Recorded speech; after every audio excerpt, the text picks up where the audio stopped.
Pues hemos llegado a otro día más en esta vida que sigue, ¿no? Está esa frase de la imitación de Cristo, ay de mí que se prolonga mi exilio, ¿verdad? Probablemente eso creo que viene de un salmo, ¿no? Y hoy quería hablar un poco de las lecturas, especialmente la primera lectura de la misa de hoy, que he estado tomando como base para estas pequeñas charlitas. Es una lectura de Isaías 49 de consolación. Así que yo quería hablar un poquito de esta parte del profeta Isaías que comienza en el capítulo 40. Lo hemos dicho en el pasado, pero son muchas cosas y repitiéndose se aprende y se recuerda, ¿no? Los estudiosos y la tradición llama a el capítulo 40 de Isaías y los capítulos siguientes el libro de la consolación de Israel, porque comienza con consuelen, consuelen a mi pueblo, dice vuestro Dios. Hablad al corazón de Jerusalén y decidle bien alto que ya ha cumplido su milicia, ya ha satisfecho por su culpa, pues ha recibido de mano de Yahvé castigo doble por todos sus pecados. Una voz clama: en el desierto abrid camino a Yahvé, trazad en la estepa una calzada recta a nuestro Dios. Que todo valle sea elevado y todo monte y cerro rebajado, vuélvase lo escabroso llano y las breñas planicie. Se revelará la gloria de Yahvé y toda carne a una la verá. Así que fíjense qué palabras aún en español suenan como tremenda poesía y en hebreo esto era tremendo, ¿no? Esta palabra consolad, eh, Nahum, y de ahí viene el nombre judío Menahem, como Menahem Begin, que era primer ministro de Israel. Que Menahem quiere decir consolación. Y el Mesías es Menahem, consolación. Y el valor numérico, los hebreos le daban valor de número a cada letra, como los griegos, ¿no? El Aleph, el 1, el Bet, el 2, etc. También quiere decir brote, que es otro nombre del Mesías. Y precisamente de este capítulo 40 es donde aparece lo que llamamos evangelio, por primera vez en el sentido muy específico de fin del exilio, que es lo mismo que decir fin del castigo o fin de la distancia de Dios. Entonces, esta palabra besorá en hebreo, en griego evangelion, buena nueva, buena noticia, buen mensaje. Evangelion tiene la misma palabra angelos como ángel, mensajero. Eu es siempre bueno, un prefijo bueno. Eutanasia es buena muerte. Eulogía es una alabanza. Eucaristía es acción de gracias, un poco diferente. Pues se aplica por primera vez dos veces en el verso 9, donde dice: súbete a un monte alto, alegre, mensajero de Sión, esa palabra evangelio. Y después clama con voz poderosa, alegre, mensajero para Jerusalén. Así que la palabra evangelio se refiere al fin de los castigos y del exilio, de la distancia y separación de Dios. En principio, obviamente, ¿no? Porque es una obra que sigue, ¿no? Que no terminó, no ha terminado ni con la resurrección, se puede decir, ¿no?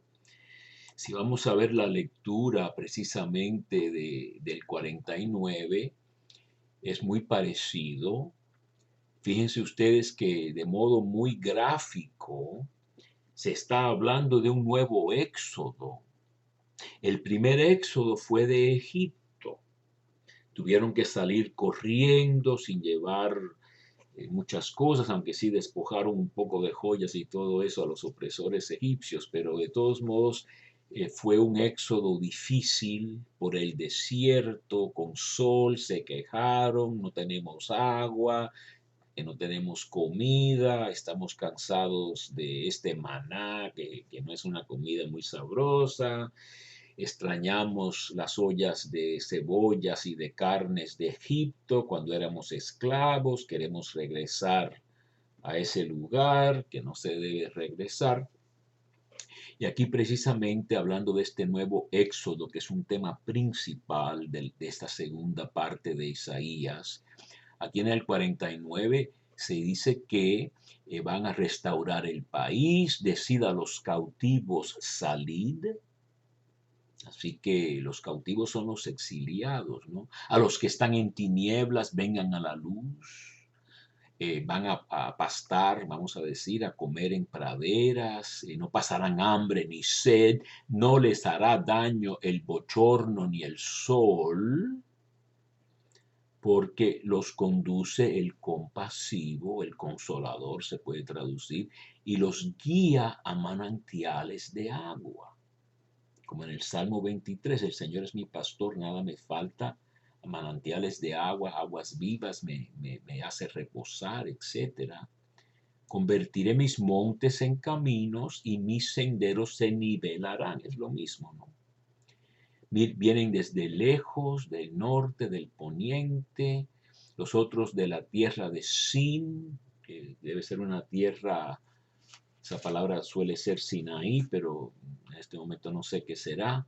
Exulta cielo, alégrate, etcétera, porque el Señor no te ha abandonado, al contrario, aunque tú dijiste, el Señor me ha abandonado, mi dueño me ha olvidado. ¿Puede una madre olvidar al niño que amamanta, no tener compasión del hijo de sus entrañas? Pues aunque ella se olvidara, y sucede, yo, Yahvé, no te olvidaré. Es un mensaje de gran esperanza, consuelo.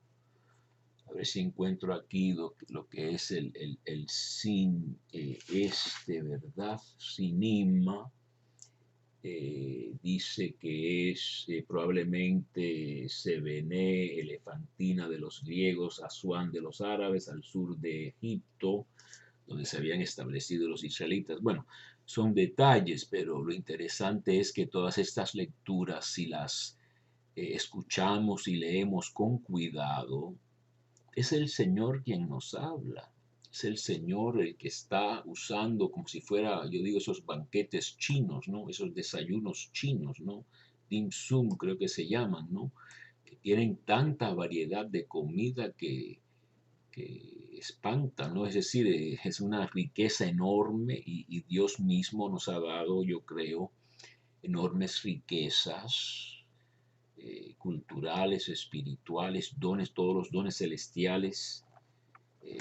Bendito sea Dios que nos ha bendecido con toda clase de bienes espirituales y celestiales, etcétera. Dice, creo que es Colosenses, San Pablo. Así que hay que tener a veces un sentido de gozo y de aprecio y de gratitud por todas las señales que podemos descubrir del amor de Dios. Y hablando precisamente de lo que estábamos diciendo, que la obra no está terminada, ¿verdad? Eh, Creo que fue el domingo que la lectura de la misa era del paralítico de la piscina que pasó 38 años, que yo hablé de eso el lunes, ¿no? Me parece. Pero en el Evangelio de Juan, la lectura del Evangelio de la misa de hoy, sigue en ese capítulo 5, en el verso 17, y dice aquí, mi padre sigue, dice aquí, sigue actuando, que no me gusta mucho. Yo creo que la palabra mejor es, mi padre trabaja, obra todavía, y yo también obro. Es una manera para justificar Jesús que él cura en sábado. En la ley judía había cosas que se podían hacer y no hacer en sábado. Incluso todavía hoy en día judíos muy observantes no encienden ni siquiera una luz en sábado, no toman un elevador, no pueden manejar. En Israel a veces te tiran piedras si manejas en sábado. Los muy observantes. Pues Jesús era conocido por hacer muchas sanaciones en sábado. Y dice, ustedes circuncidan en sábado, ustedes rescatan a su asno en sábado, es decir, hacen excepciones al sábado según lo que les conviene más o menos. Y yo también y mi padre también obramos en sábado. Y los judíos trataban de matarle porque no solo quebrantaba el sábado, sino también llamaba a Dios Padre suyo, haciéndose igual a Dios. Así que aquí tenemos el tema, uno de los temas principales del Evangelio de Juan, algo bien fuerte, vamos a decir, la divinidad de Jesús. El único Dios que estaba en el seno del Padre, ese nos lo ha contado. Juan 1:18, esa es la mejor, eso es lo que dice el texto, la nueva Vulgata lo tiene así, el único Dios, no el único Hijo de Dios. Entonces, mi Dios, mi Señor y mi Dios, dice Tomás al final, en el principio estaba el verbo y el verbo estaba con Dios y el verbo era Dios, algo que no les gusta a los testigos de Jehová y cambian la traducción en sus Biblias, ¿verdad? Pero es un misterio muy grande que Jesús sea asemejado a Dios, o que el que me vea a mí, el que vea al Padre me vea a mí, el que me vea a mí vea al Padre, yo soy el Hijo de Dios, etcétera. Y eso para los judíos era fuertísimo porque no se concebía que Dios tuviera un hijo en ese sentido. El Mesías era hijo de Dios, Israel era hijo de Dios, los ángeles eran hijos de Dios. Pero Jesús, hijo único de Dios, es algo nuevo. Ahí tengo que parar y quizás sigamos un poco con estos temas